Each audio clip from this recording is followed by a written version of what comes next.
парламент бир эле Бишкектеси чукулай бербей, бардыгына саясий куугунтукка дагы Батыкаевди ким чыгарган, анткени эл ушуну күтүп турат да ал кече. Муну ким чыгарды я? Эми үчүн кумтөр денонсация болбойт.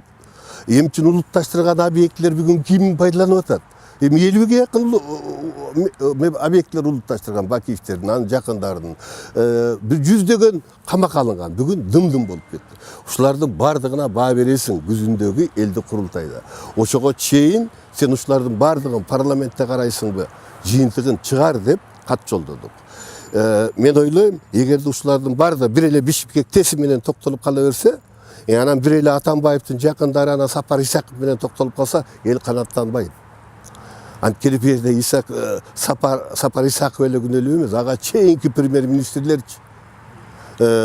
Анан билесиңер, баардыгы действительно Атамбаевсиз эч нерсе жылбай калган.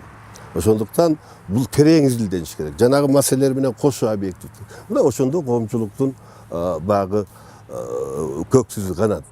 Экинчи сөз түрдө ушундай режимден Акаевдин, Бакиевдин, Атамбаевдин ушундай өзүн билемдиги канча токтойт деген реформаны Жээнбеков күзгө чейин башташ керек. Анан эле Атамбаевдин короосунда жүргөн депутаттар өзүнүн короосунда ыйгарып эле Атамбаевга күнөөнү жаап туруп эле бүтүрүп коем деген бул Жээнбековдин кланын пайда кылат. То есть Жээнбековдер кантип Атамбаевга айланганын күздөн баштап билбей калат өздөрү. Атамбаев да билбей калган. А сен ошондой болуп баратасың деген бизди үзөңгүлөчтөрүн Атамбаев душман көрө баштаган, биз укпай калган.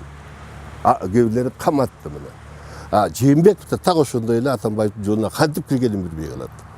Анткени азыркы жогорку кеңештеги синдром ошону далилдеп турат. Синдром. Жанагы эле бир тараптуу эле Атамбаев, анан Сапар Исаковду көздөй эле таш ыргытып атат. Калгандарчы? Өздөрүчү ратификацияны өздөрү кылбады беле.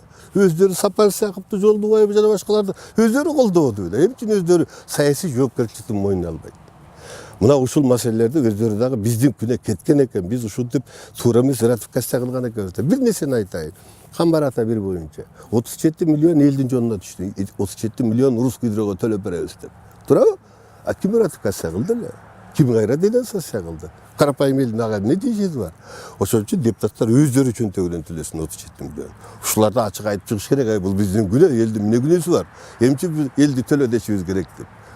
Ансыз мен оюмча толук кандуу Жээнбеков иштей албайт. Атамбаев азыр кобрадай болуп күтүп турат. Булардын ошибкасын эсептеп отурат. Атамбаевди мен жакшы билем. Ал көп саясатчыларга караганда харизматический, күрөштү билет.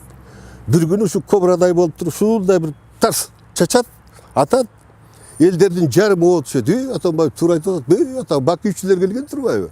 Булар баягы Жээнбековдин кландары жасап аткан турбайбы деген нерсе ооп кетет. Мына ошого жол бербеш үчүн азыр парламент менен Жээнбековдун аппараты, командасы биргелешип биринчи кезекте ошол авторитаризмге, Жээнбековдин кланы түзүлүп калбасын деген реформаларды жасаш керек.